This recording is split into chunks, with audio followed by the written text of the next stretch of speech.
Anasuya. I am from a city called Kolkata in India, which is right now threatened by sea level rise. That's why the issue is so close to my heart.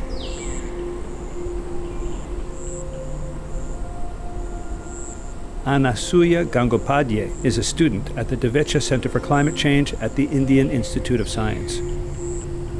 So both my parents are science teachers and they are travelers also. They love to travel. So at a very young age I was exposed to both this science as well as nature. And so the idea occurred to me that why don't I save nature using science?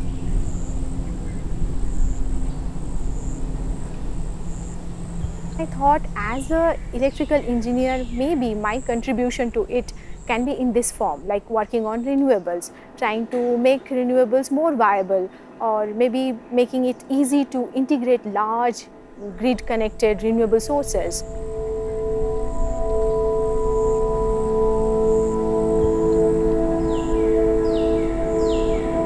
The advantage of wind energy is it is green. If you talk about disadvantage, wind is dependent on weather. So when the wind doesn't blow, you don't generate. In this project, we have two perspectives. The first one is the smoothing or variability management. Generally speaking, if the wind plants are located far away from each other, this is called geographical smoothing. So this is well known. But what is our new novel contribution to it? In India, we see very strong diurnal cycles. That means the cycle of wind, how it varies, like the maxima it reaches, the low it goes. This varies from place to place. So when we decide new plants, like we know that in India a lot of new wind plants are going to come up.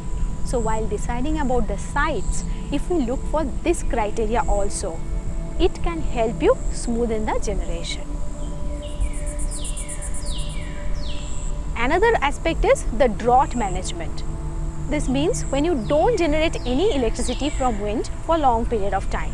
So once we go for this decarbonization and we have a lot of wind in our grid, if they totally stop, then we are going to get into trouble.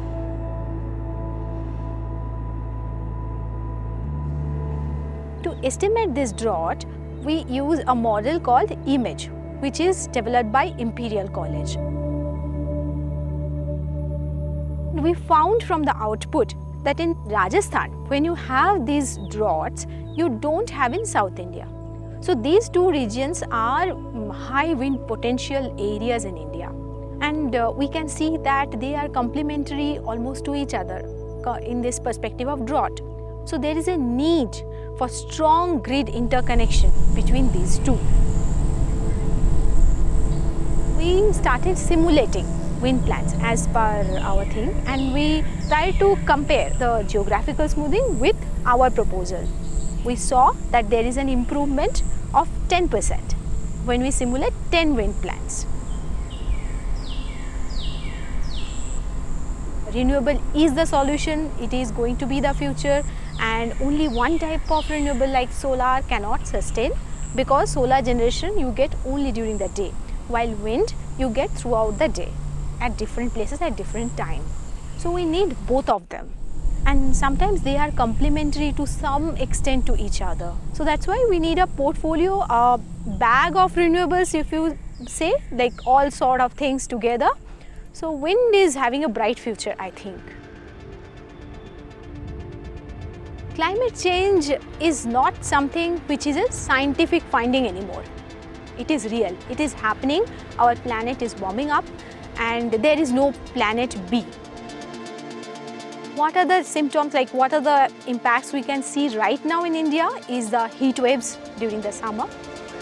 We already saw that in Southeast Asia, these heat waves and these short span heavy rainfall events, they are going to go up. Another thing is with the glaciers. The Himalayan glaciers are going to melt and the runoff in these rivers are going to increase up to 2050, and then they are going to decline.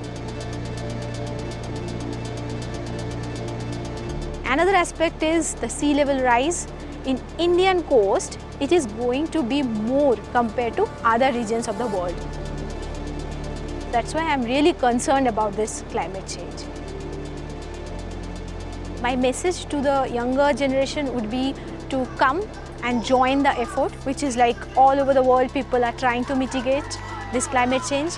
Come and join it, and as I said, yes, the planet is warming up and we don't have any planet B. We have to act right now.